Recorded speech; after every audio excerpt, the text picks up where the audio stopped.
అందరికీ నమస్కారం. నా పేరు బొబ్బల శ్రీనివాస్ యాదవ్.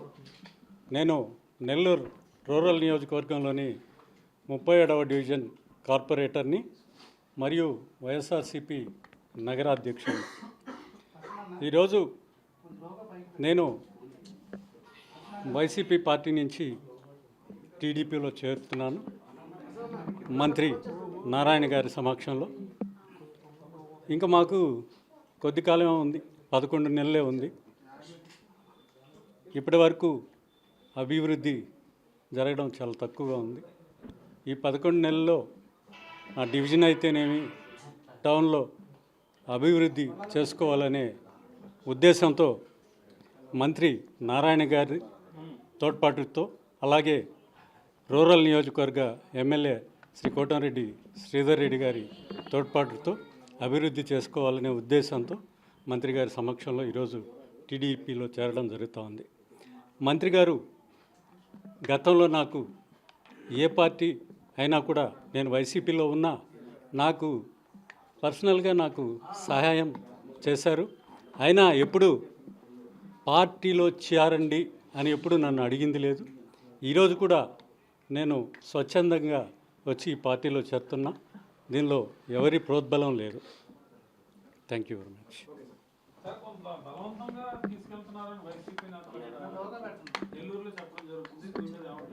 లేదండి, ఇప్పుడు చూశారు కదా, నేనే వచ్చాను, నేనే మాట్లాడుతున్నాను. ఎవరి ప్రోద్బలం లేదు.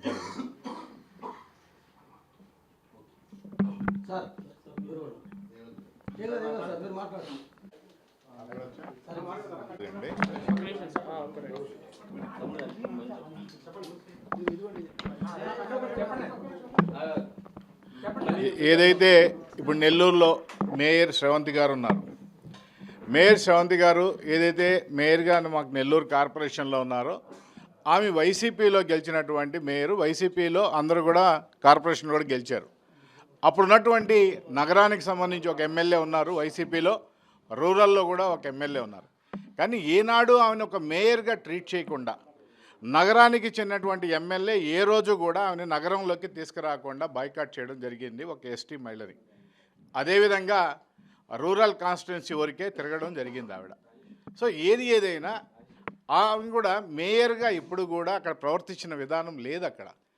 కాబట్టి అక్కడ ఏదైనా అభివృద్ధి చేయాలన్నా, ఏం చేయాలన్నా దాదాపు నారాయణ సార్ స్వచ్ఛందంగా చెప్పాడు, రాజకీయాలు వేరు, అభివృద్ధి వేరు అని చెప్పేసి. పార్టీ గెలిచిన తర్వాత, నారాయణ సార్ గెలిచిన తర్వాత అత్యధిక మెజార్టీతో మంత్రిగా, మున్సిపల్ శాఖ మంత్రి అయిన తర్వాత స్వచ్ఛందంగా ఆయనే పిలిపించారు.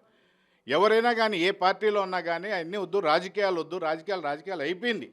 దాని తర్వాత అభివృద్ధి కార్యక్రమాల్లో ముందుకెళ్దాం అనే ప్రక్రియలో నారాయణ సార్ ఎన్నో వేల కోట్లు వెచ్చించి నగరానికి చాలా వరకు అభివృద్ధి కార్యక్రమాలు తీసుకొస్తే దాదాపు 97% పనులు గత ప్రభుత్వం, తెలుగుదేశం ప్రభుత్వంలో ఉన్నప్పుడు జరిగితే, తర్వాత వైసీపీ వచ్చిన ప్రభుత్వం ఏ పని చేయకుండా అలానే ఎట్టిగా వదిలేస్తే, మళ్ళీ నారాయణ సార్ వచ్చి గాడిలో పెట్టే కార్యక్రమంలో అందరినీ కలుపుకోబోదామని చెప్పేసి అందరినీ పిలిపివ్వడం జరిగింది.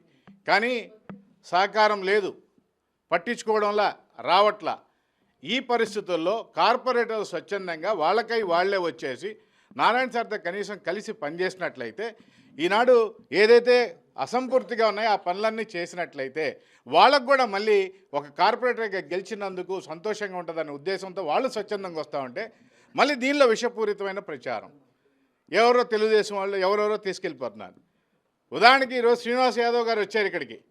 శ్రీనివాస్ యాదవ్ గారు గతంలో ఒక పని మీద నారాయణ సార్ దగ్గరికి వస్తే, నారాయణ సార్ స్వచ్ఛందంగా ఆయన ఏ పార్టీ అని చూడకుండా ఆయన వ్యక్తిగతంగా కొన్ని సమస్యల మీద నారాయణ సార్ గారు స్పందించారు. అలాంటి వ్యక్తిని ఈరోజు నమ్మి ఈ విధంగా నారాయణ సార్ దగ్గరికి మనం కూడా పోదాం, స్వచ్ఛందంగా వచ్చి ఈరోజు నారాయణ సార్ సమక్షంలో తెలుగుదేశం పార్టీలు ఆయనే వచ్చి నారాయణ సార్కి కండువేసి ఈరోజు చేరడం జరిగింది. ఇక్కడ ఎవరు ప్రోద్బలం లేదు, ఎవరు తీసుకొచ్చింది ఏం లేదు. కానీ వైసీపీ మాత్రం అక్కడ విష ప్రచారం చేస్తూ ఉంది, మొత్తం తీసుకెళ్ళిపోతున్నారు, ఏం చేస్తున్నారని. ఎందుకు తీసుకెళ్తున్నారు?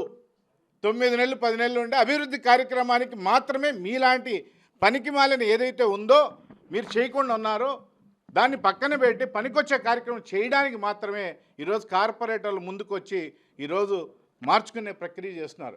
కాబట్టి వైసీపీ నాయకులు ఇప్పుడైనా అర్థం చేసుకోవాలి. మీరు ఏదైతే భాష మాట్లాడుతున్నారో ఈ భాషకే మిమ్మల్ని 11లో కూర్చోబెట్టారు. ఇప్పుడు మాట్లాడే భాష మళ్ళీ అదే విధంగా ఉంటే మళ్ళీ రెండు కూడా కూర్చోబెట్టే పరిస్థితి ఉండదని చెప్పేసి ఒకసారి గుర్తు చేసుకొని అభివృద్ధి లక్ష్యంగా తెలుగుదేశం పార్టీ పనిచేస్తుంది. అభివృద్ధిని ఆకాంక్షించే ఈరోజు కార్పొరేటర్లు అందరూ చేరుతున్నారు, ముందుకు వస్తున్నారు.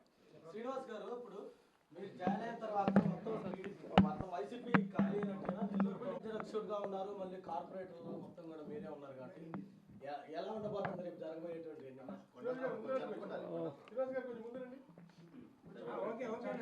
చాలా తక్కువ మంది మిగలొచ్చండి వైసీపీలో. ఎలక్షన్ ఎలా ఉండబోతుంది? ఎలక్షన్ వన్ సైడే ఉంటుంది. Election one side election one side ఉంటుంది. వన్ సైడ్ ఆడ పోటీ చేసేదానికి అభ్యర్థులే పోటీ ఏం లేదండి. అది అవిశ్వాస తీర్మానం కాబట్టి వేరే క్యాండిడేట్ పోటీ అనేది ఉండదు. ఎక్కువ మంది అవిశ్వాస తీర్మానానికి అనుకూలంగా ఓటేస్తారు కాబట్టి దానిలో ఇంకా వేరే ఆలోచన ఏమి ఉండదు. ఖచ్చితంగా అవిశ్వాస తీర్మానం గెలుస్తుంది.